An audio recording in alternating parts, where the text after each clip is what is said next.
Welcome to the Red Carpet Movie Review.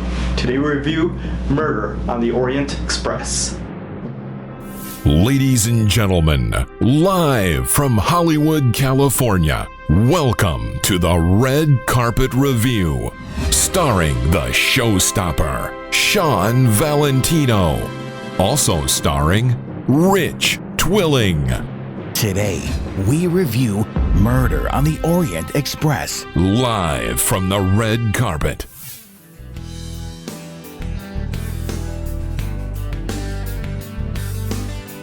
Hey everybody, it's Shawn Valentino, your host on the Red Carpet Movie Review. And today we're going to review the 2017 version of Murder on the Orient Express. Now, Murder on the Orient Express is directed by Kenneth Branagh, and it also stars Branagh in the title role of Hercule Poirot, the world's greatest detective. And this film also features a fabulous ensemble cast of fabulous actors and actresses, including Judi Dench, Johnny Depp, Michelle Pfeiffer, Daisy Ridley, Penelope Cruz. So you have an amazing cast here. And this is one of my most anticipated movies of the year because you don't get a lot of these detective movies anymore. These old-fashioned whodunits, murder mysteries are kind of a lost genre in today's Hollywood, which is really a shame because over the years when Hollywood does make these movies, it usually works. And of course, Murder on the Orient Express is based on the classic Agatha Christie mystery novel. And we've seen a few different adaptations of varied success based on this novel. And I think the best one ever was the 1974 version starring Sean Connery, Albert Finney as Hercule Poirot, and it was just an amazing film. And it was a star-studded cast as well, so I highly recommend checking that one out. And as far as this one, I think it's a mixed bag. Unfortunately, I was a little bit disappointed in it, but I think there's a lot of great things going for it as well. I'll start with the positive. I think Branagh does an excellent job as Poirot. I think he's just amazing here. Of course, he's one of the greatest Shakespearean actors of the modern era, and I think he brings that Shakespearean spirit to life and kind of combines it with that Agatha Christie mystery novel character. And I think he does a great job here of giving the character a lot of gravitas. And when he's on screen, you're really captivated by everything he's doing, including when he's thinking, because I think that's the main thing when it comes to this character, is the audience has to be really enthralled by just watching him think and try to figure out these mysteries. So I also really love the look of this movie. I think there's a combination of CGI and real-life locations here, but the whole film just looks really beautiful.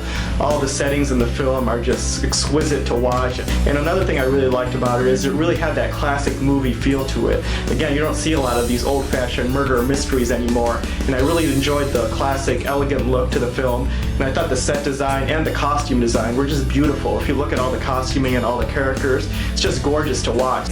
And this movie needs to be seen on as big a screen as possible because the cinematography is just amazing. And again, this is just a beautiful film to look at. But unfortunately, once you get behind the beauty of this film, it doesn't really have much substance to it. And that's the true weakness of this film. It's the script. You have some great acting here, and you have some really good actors giving some really solid performances. But without well-developed characters and without a tight script that really fleshes out this mystery, you don't really have a very interesting film. And the heart of this novel is the intriguing characters and that idea that anybody on this train could have committed this murder, but without a build-up to the murder itself, which they did fabulously in the 1974 version. In that version, they spent the first few minutes really building up what took place prior to this film, and that really set the scene for what would take place on the train itself. And of course, this isn't a spoiler, there obviously will be a murder on this train, but unfortunately in this film, since they don't build up to the murder, and they don't really give you a backstory to any of the characters, and don't really even flesh out the characters when they're on the train, you don't really care much about what's going on.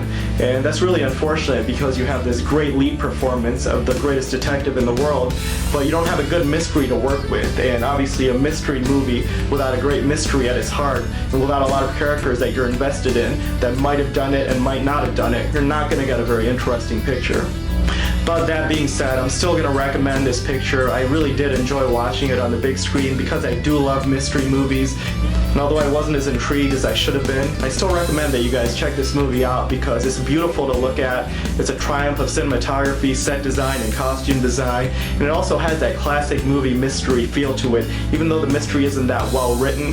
And I think just based on the mood and the atmosphere that this movie creates, as well as the great lead performance, as well as some of the strong supporting performances, I'm still going to recommend this picture.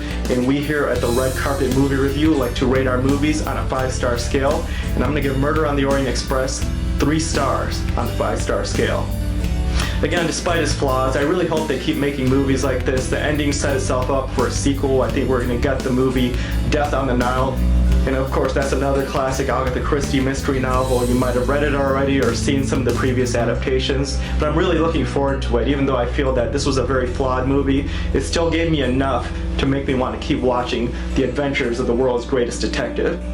Thank you so much for watching. Be sure to click that like button and press subscribe, and we'll see you next week on the red carpet.